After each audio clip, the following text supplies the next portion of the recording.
Yo, what's up? It's Glavian, and in this video, we're going to be talking about why I quit Lost Ark.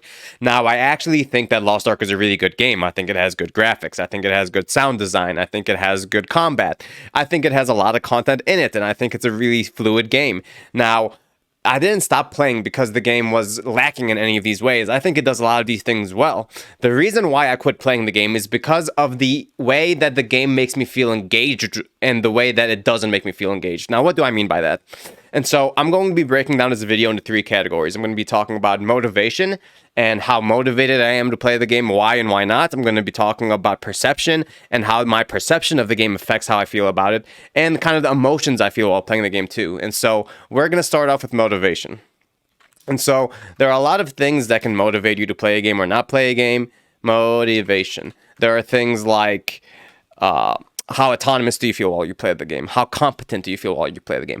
How related do you feel? Are you making new friends? Are you playing with the friends you currently have? Are you using this as a medium to kind of meet up with your friends? Things like a sense of fulfillment from accomplishing things. Like when you're playing Dark Souls and you fight a boss for 20 times and on the 21st time you win and you beat the boss, that feels good. You get a sense of accomplishment. You might be playing for story. You might be playing for PvP and outplaying. There's so many reasons, right, why anyone would play a game.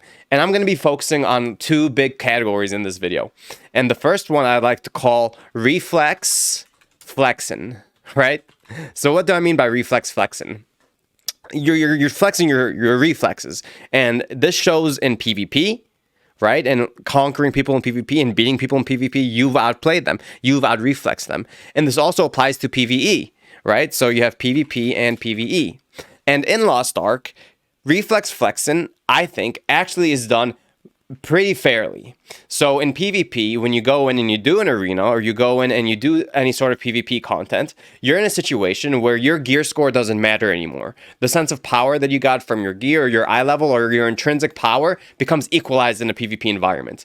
And so that makes you feel good, both intrinsically and extrinsically. And what I mean by that is on an extrinsic level, you know, the actual flexing part, the part that you're showing off to other people. When you have a rating, they know you earned that rating.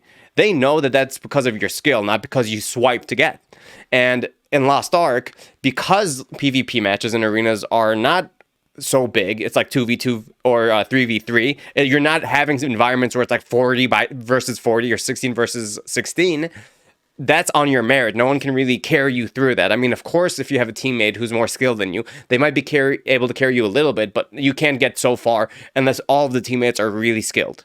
And so you can't pay for this. I think it's excellent. And also you get your own sense of fulfillment when you're climbing the ranks. Not only are you able to flex your rank, and not only are you able to flex how good you are to other people, you feel good about that internally too. You're like, okay, I'm earning this. I'm making the sense of progression. And that sense of progression feels really good. And it's what motivates us to keep playing a lot of the time. It's called the progress principle. So it came out of Harvard Business Review. And what she said, I forget the lady's name, but she said that the most important thing to feeling motivated to do your work is feeling like you're progressing and like making little wins day by day. And that definitely gives you that in this game. The same applies to PvE.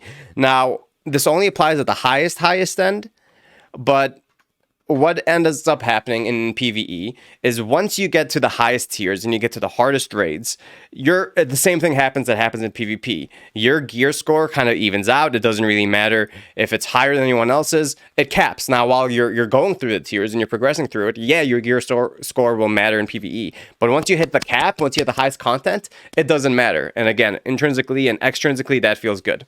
Now, the problem that I have with this game isn't reflex flexing. The problem I have with this game is power progression, or you could call it power fantasy, or the RPG elements that are involved. And so that's things like getting gear. And that's things like how your gear affects your gameplay. It's not how good you are, it's how much you worked for the gear. That's basically what I mean when I say this, right? Okay. This is the area where Lost Ark, I think, really drops the ball. And I mean really drops the ball. And so the thing with the game is you can pay money to progress, right? People call it paid progression. Now, there's so much conversation about Lost Ark and whether or not it's pay to win. I'm not going to get into that in this topic. I actually already have another video. My last video was about the cash shop. So that's not what I'm going to be talking about here. What I'm going to be talking about here is the fact that you can pay for power actually hurts you both intrinsically and extrinsically. And what I mean by that, you have admiring and being admired, right? Oh, let me make this a little bigger. Okay. So, when you're playing a game where your wallet can't affect your power progression, and you see someone who's really decked out in gear and a high eye level, you're admiring them. When you see someone with a badass sword or a badass helmet, there's no doubt in your mind that they got this through any other way but straight investment of time, investment of skill, investment or discipline or whatever it is, right? And so this gives you the opportunity to admire people for those reasons. Same applies to you.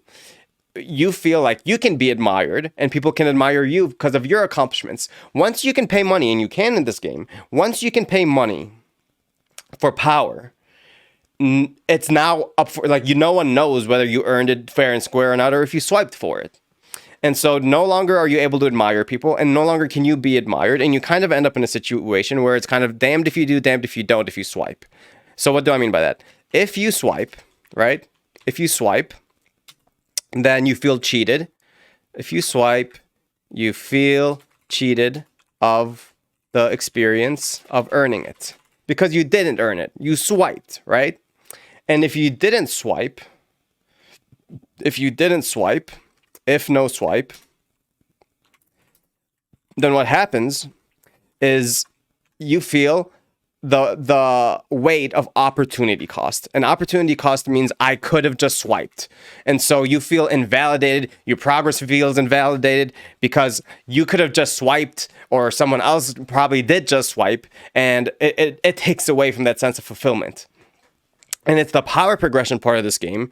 And because I care about power progression, now you might be a reflex Andy. And I have friends like this who are reflex Andys. They just want to go in. They like to play League of Legends. They like to play these arena-based games. All they care about is PvP. Like Stoops on YouTube. Stoops makes YouTube content. He's a PvP Andy. And so this game, like, there's no problems because he's not really focused on the power progression anyway. He's focused on the PvP elements. But if you're a power progression Andy and you like that, you like how it feels from going to level 1 to level 2 to level 3 to level 4, or you like how it feels to get better and better gear in the gear upgrades and that gear treadmill, which I do. I love that. Then this game is going to kind of fuck you in the ass because of these reasons, right? And so that's the first topic. The first topic is going to be motivation. Now, the second topic is going to be perception. Okay? So, perception. And because this game is more money, or let's say more pay equals more power, my perception of the game makes me feel like they're trying to milk me for my money, right? And of course, like, they're gonna try to get money out of you. They're a business. But the way that the game is monetized and the way that they're using psychological incentives to then encourage you to keep paying more and more and more, because there's no cap, right? The more you pay, the more power you get. It's not like you pay once and you get a certain amount of power and that's it. No, it literally is like a linear relationship with both. And so that means they're incentivizing you to pay as much as you can.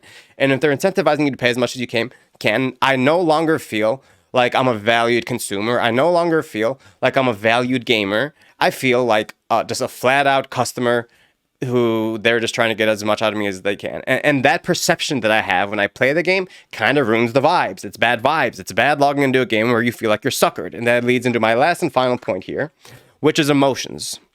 And because of my perception, which makes me feel suckered while I play the game, the emotions I feel is I feel like a sucker. Okay? Now, don't get your panties up in a bunch if you like the game. I think the game is good too. And I think if you're playing for these reasons, because you want to be a reflex Andy and you're reflex flexing, that's great. And this game is great for that. And it does it way better than games like World of Warcraft. But if you're into the power progression side of things and you like that feeling of powering up in gear and things that you earn in game in that way, then this game doesn't have the cash shop that facilitates that feeling good. And so that's it for this video. I make content about MMOs and community-driven ARPGs like Path of Exile, and my goal with this channel is figuring out the best way we as gamers can waste our time. So if you like that, hit subscribe. I'm trying to get to 100 subs. I'm pretty close, and we'll see you in the next one. Peace.